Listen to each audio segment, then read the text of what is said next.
नमस्कार, मैं हूं आपके साथ राखी लांबा और आप देख रहे हैं न्यूज एक्सप्रेस। तो इस बार सदन की कार्रवाई के दौरान जिस तरीके से राहुल गांधी और प्रियंका गांधी ने सभा बांध दिया और बीजेपी को चारों खाने चित्त कर दिया, इससे ये बात तो साबित हो गई कि अब सदन में बीजेपी के लिए सिर्फ राहुल गांधी ही नहीं बल्कि प्रियंका गांधी भी सीना ताने हुए खड़ी हुई हैं और वो तमाम मुद्दे दोनों भाई बहन उठा रहे हैं जो इस वक्त सरकार के लिए गले की फांस बने हुए हैं।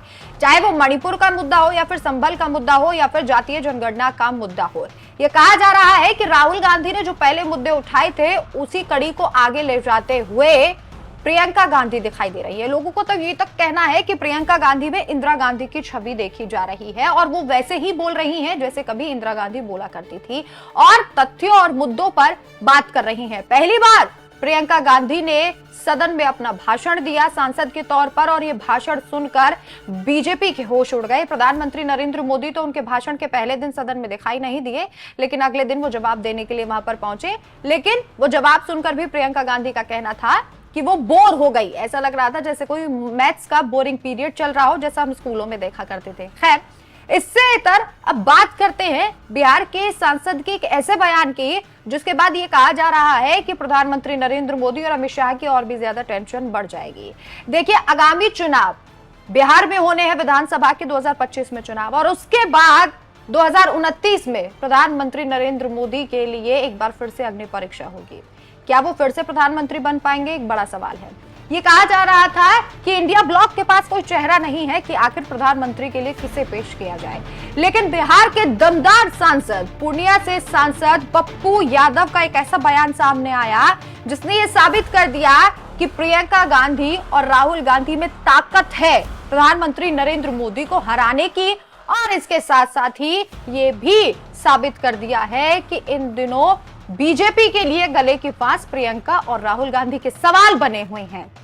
दरअसल पूर्णिया सांसद पप्पू यादव एक प्रेस कॉन्फ्रेंस के लिए पहुंचे थे और यहां पर तमाम मुद्दों पर बातचीत की गई, लेकिन यहां प्रियंका गांधी और राहुल गांधी के लिए पूर्णिया सांसद ने जो कहा उसे सुनकर सब चौंक गए और इसी के साथ साथ उन्होंने नीतीश बाबू को भी एक संदेश दे दिया है। जो यहाँ बिहार के सीएम नीतीश बाबू को भी संदेश दिया है। इसे संदेश कहें या हिदायत कहें, ये खुद पप्पू यादव ही जानते हैं कि उन्होंने नसीहत दी, हिदायत दी या फिर उन्होंने सिर्फ अपना बयान जारी किया है। पप्पू यादव ने कहा, 2025 के बिहार विधानसभा चुनाव में कांग्रेस बड़े भाई की भूमिका निभाए। बिहार विधानसभा का चुनाव कांग्रेस के नेतृत्व में लड़ा जाना चाहिए। बिहार में क्षेत्रीय पार्टियों को हरियाणा और महाराष्ट्र से सीख लेनी चाहिए। इसी के साथ साथ मेरी इच्छा है कि मुख्यमंत्री नीतीश कुमार भी साथ आए, लेकिन गठबंधन में किनको शामिल किया जाए इसे राहुल गांधी खुद तय करे। इसके अलावा पप्पू यादव ने कहा, प्रधानमंत्री नरेंद्र मोदी के खिलाफ अगर किसी में लड़ने की शक्ति है तो वो राहुल और प्रियंका गांधी है, इसलिए बिहार में गठबंधन का नेतृत्व कांग्रेस करे।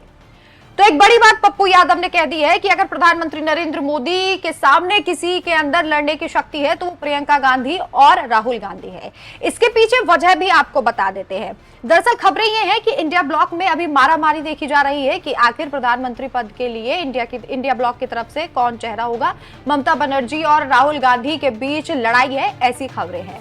लेकिन आप देखेंगे कि आधे से ज्यादा इंडिया ब्लॉक के जो चेहरे हैं वो चाहते हैं कि राहुल गांधी या प्रियंका गांधी में से कोई एक चेहरा प्रधानमंत्री के खिलाफ खड़ा रहे। इसके पीछे की वजह यह है क्योंकि प्रियंका गांधी में लोग इंदिरा गांधी की छवि देखते हैं। जब भी वो बोलती हैं तो ये कहा जाता है कि वो अपनी दादी की तरह लगती हैं और जो वो मुद्दे उठाती हैं वो मुद्दे अभी जब सदन में उठाए गए तो आप देख सकते हैं कि कितना पसंद प्रियंका गांधी को किया गया।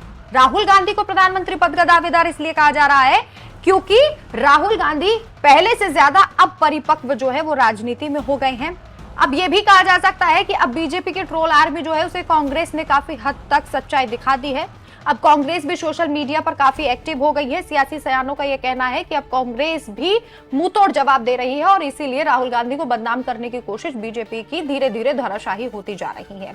अब पूर्णिया सांसद पप्पू यादव का इस बात को कहना कि प्रधानमंत्री नरेंद्र मोदी के सामने टिकने की, लड़ने की अगर किसी के अंदर क्षमता है तो वो राहुल और प्रियंका के अंदर है। देखना होगा कि इंडिया ब्लॉक की तरफ से क्या इन दोनों चेहरों में से ही किसी एक को प्रधानमंत्री का पद दिया जाता है उम्मीदवार के तौर पर, या फिर जो लड़ाई देखी जा रही है कोई अन्य चेहरा होता है, लेकिन हाँ ये जरूर कहा जा रहा है कि कांग्रेस और जो अन्य क्षेत्रीय पार्टियां हैं उनमें ये सुगबुगाहट तेज है कि प्रियंका और राहुल में से कोई एक चेहरा होना चाहिए। इस खबर पर आपकी क्या राय है? क्या आपको भी लगता है कि पप्पू यादव ने जो कहा वो सत्य है? आप अपनी राय हमें कमेंट करके जरूर बताएं। नमस्कार।